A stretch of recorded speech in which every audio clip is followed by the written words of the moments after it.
Welcome to Book by Book. Today we're getting into the origin story of, well, a truly monumental figure in modern history, Bill Gates. We're looking at his first memoir, Source Code, My Beginnings. Yeah, so this is a first edition memoir, came out in 2025 from Penguin Random House. It runs about 336 pages. Think memoir, tech and business, but also really deep personal history. Exactly. And the whole point of this book and what we're digging into here is really to fill in the blanks, the public perception.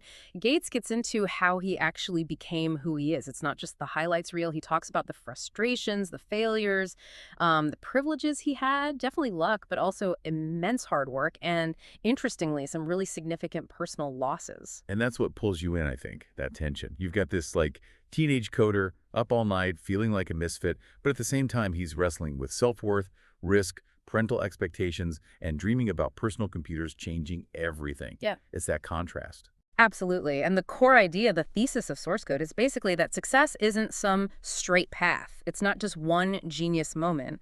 It's fundamentally shaped by, well, character, curiosity, relationships, sheer hard work, and having the guts to take big risks. That early mindset, the environment, that's the source code for what came later. Okay, let's break that down. First big lesson he emphasizes. Early curiosity and immersion. How that really shapes you. What did that look like for him? Well, what's striking is how proactive he was. He didn't just wait for someone to teach him. He actively sought out computer time, which was incredibly expensive and rare back then. He'd stay up super late experimenting, teaching himself programming languages like BASIC, just relentless trial and error. That deep dive wasn't a hobby. It was his real education. And his family background played a role in that. Right. He mentions that culture of curiosity. He does. He points to his grandmother's inherent curiosity, and his parents, they really pushed discipline in reading, high expectations, structure. It's like you need both, right? The fertile soil, that supportive, structured environment, and the seed, which is the kid's own curiosity. You need both for something big to grow. It's a good analogy. Yeah. So for anyone listening, the takeaway is don't wait around for the perfect setup. Seek out that early exposure yourself, projects, clubs, online stuff. Just dive in. Yeah, get your hands dirty early.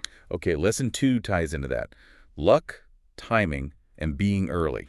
Gates is pretty upfront about this, isn't he? He acknowledges being in the right place at the right time. Oh, definitely. He talks about how computing was just starting to bubble up. He happened to be at a school, Lakeside, that actually had access to a computer terminal, which was almost unheard of for kids then.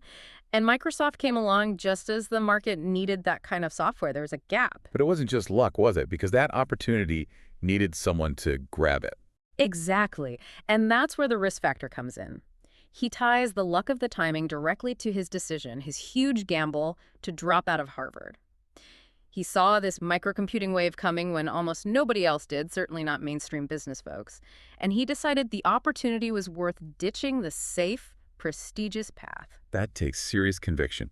It's like showing up early for a train most people think is never going to arrive, but you're absolutely convinced it will, and you're ready to jump on first. That's a great way to put it. He was ready when the train pulled in, partly because of all this late-night coding, but yeah, the timing itself involved a lot of luck. Now, let's shift to something maybe less expected in a tech founder's story. Lesson 3. Mistakes, personal struggles, and emotional life are part of it all. He's really candid in the book about feeling like an outsider, dealing with parental pressure, self-doubt, and even the loss of a close friend early on. And he presents these not as minor setbacks, but as really essential experiences for building emotional maturity, resilience. He suggests that facing those struggles, the grief, the conflicts, these messy human things, as he calls them, they actually shaped how he viewed risk later and maybe instilled some humility. Interesting. How does dealing with, say, personal loss translate into business resilience? Well, maybe it gives you perspective. If you face something truly profound and difficult early on, perhaps professional setbacks don't seem quite as catastrophic. It might make you, paradoxically, a bit less afraid of failing in business. You see mistakes as, part of the process, not the end of the world. Like forging steel. The heating and cooling, the stress makes it stronger.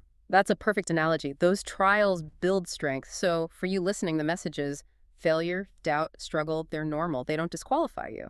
Which leads naturally to lesson 4. Hard work, discipline, and focus matter. Immensely. It wasn't just about being smart or curious. No, the book hammers this home.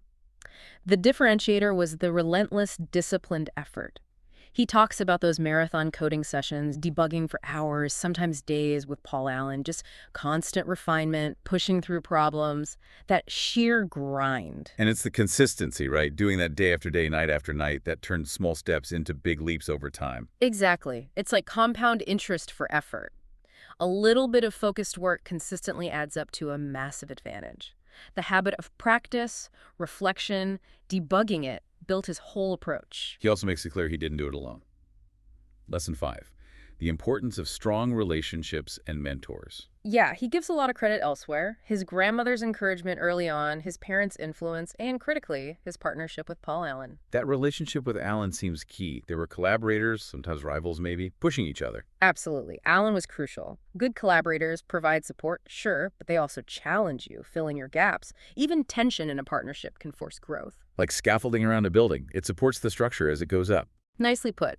Relationships are that support structure. And that support system wasn't just technical or emotional, it seems there was a moral dimension too. Lesson 6. Identity, values, and giving back.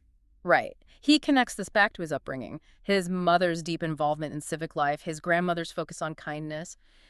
These instilled an idea early on, the idea that privilege, and he acknowledges his privilege, comes with a responsibility to give back. That's fascinating because it frames his later philanthropy not just as something he did after success, but as rooted in values he held much earlier. His identity wasn't just coder. Exactly. It was problem solver with this sort of moral compass attached. He suggests that reflecting on your core values helps anchor you, especially when decisions get complicated. Like an internal GPS, maybe. When the road gets confusing, your values help you choose the right direction, not just the easiest one. That's a good way to think about it. So if we pull all these threads together from source code, you see this powerful mix. You've got the privilege plus hard work combo. Privilege opened doors, but the intense work kept him moving forward. You see risk and sacrifice, leaving Harvard being the prime example. You see iterative learning, the whole coding, debugging, learning from errors mindset applied to everything.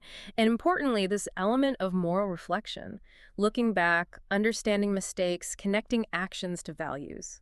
Okay, so let's make this really practical. For someone listening right now wanting to apply these lessons from source code, what are the actionable takeaways? We've got 8 here. 1, actively cultivate that curiosity, especially early. Tinker, read widely, don't just stick to your lane. 2, carve out real, quiet time for self-directed learning, projects that don't have immediate payoff. 3, find collaborators who complement you but also push you, like Alan did for Gates. 4, don't be afraid to seriously evaluate leaving the safe path if a massive, timely opportunity appears. Do your homework on the risk, though. 5, know your values and let them guide you. They're your anchor. 6, accept that personal struggles will happen.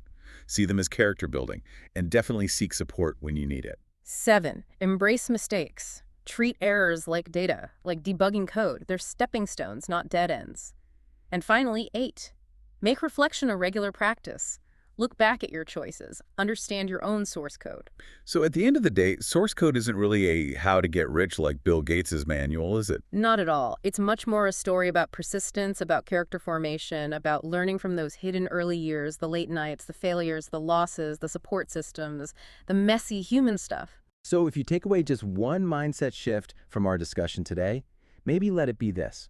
Real success isn't about somehow avoiding failure or fear. It's more about feeding your curiosity, finding the courage to try, especially when it's scary, and holding on to your core values even when things get tough.